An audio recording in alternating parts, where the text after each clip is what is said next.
Reducing gas prices by increasing TPS, like making roads wider to reduce traffic? By Eric Wall, ArcaneAssets.io.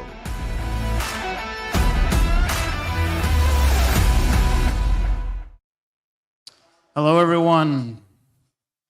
I'd like to start this presentation by, let's do a show of hands. How many people in this room has used DeFi? And how many people in this room has made an Ethereum transaction? And how many people in this room has paid more than $50 to make an Ethereum transaction? And how many of you think that that's problematic? Should it cost $50 to make a transaction in DeFi?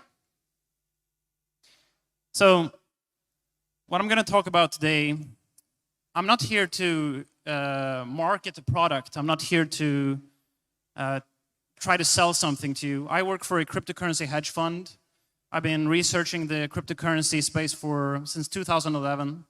And I'm just here to try to help you understand a concept around DeFi scalability that I think that most people get wrong. So this is essentially a picture of Ethereum right now. The roads are congested, and that is the reason why it's so costly to make transactions on Ethereum. But the reason that the roads are congested is not because the road is small, that the transaction throughput is limited. It's because there's opportunity in the system. If you had a city where there wasn't any opportunity, there was no jobs there, you wouldn't see tons of traffic congesting the roads. So what actually drives up the gas fees, the cost to make a transaction, is not the number of lanes in the freeway. It's the opportunity that exists in the system. It's the type of arbitrage opportunities that you can get. It's the type of NFT drops that you can invest in.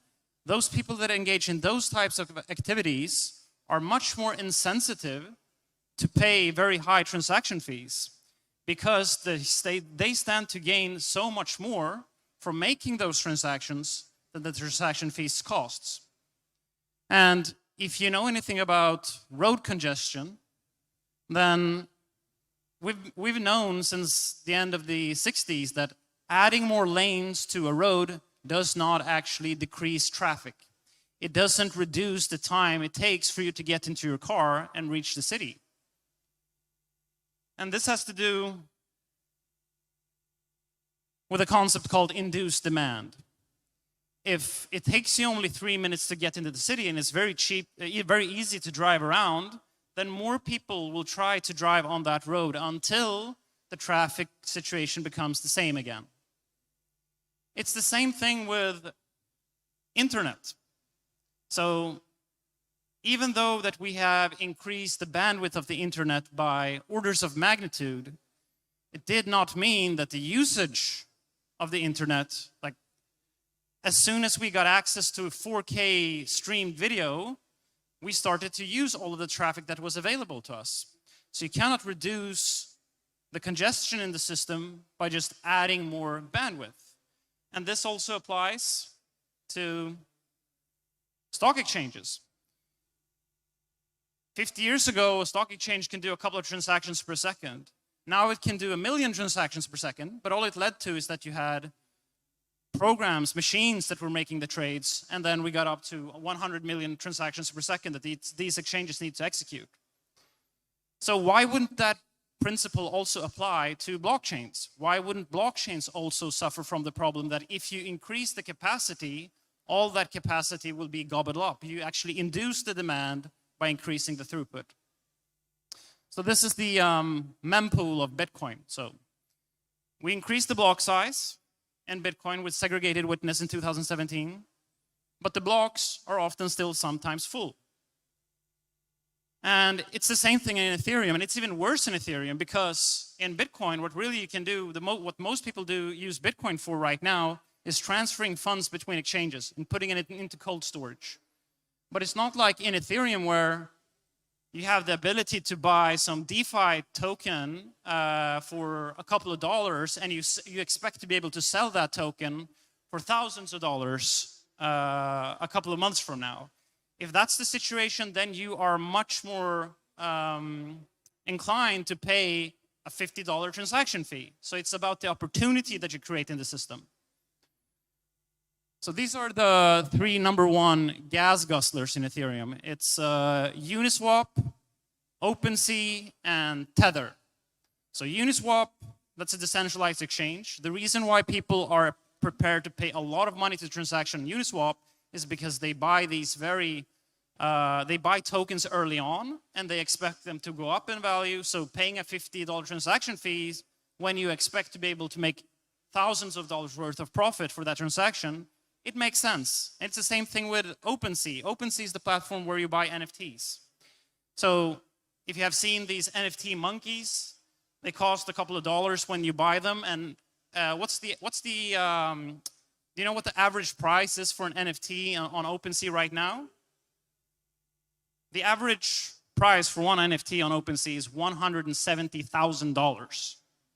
And people are buying them now for a couple of $100 initially, and they're expecting to be able to sell those for hundreds of thousands of dollars in the future. So of course they're going to be willing to pay $50 transaction fees. That's what's driving up the price. So can you reduce the transaction fees in DeFi just by making the road wider? That's the question. We know about the principle of induced demand. And now we have chains like Binance Smart Chain, like Avalanche, like Solana, where we've made larger roads with more lanes in them. But is that actually going to reduce the congestion in the system, or is it just going to induce more traffic?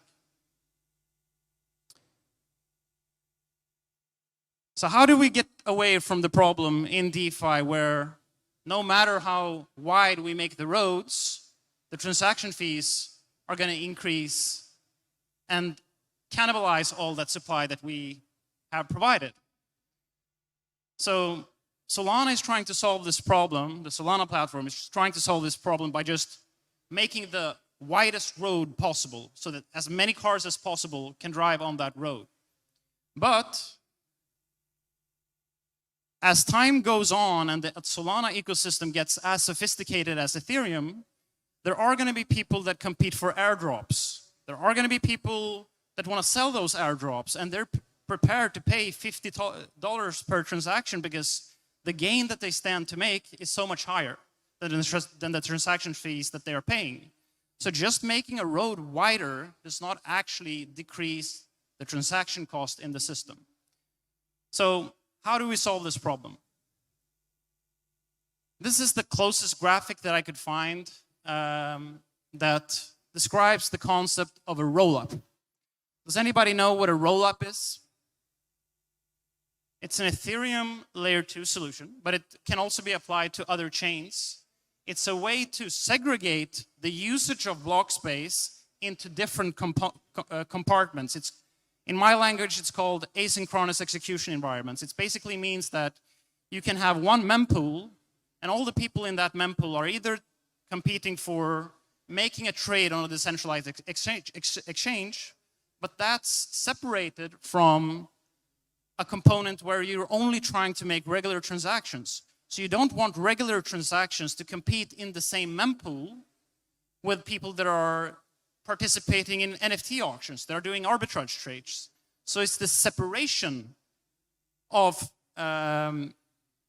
block space demand in execution environment that actually can help us bring down the gas fees. So you cannot only look at these very high throughput chains and expect the gas fees to go down. You need a system that allows you to segregate the block usage for separate use cases, where fee-insensitive transactions do not compete with fee-sensitive transactions.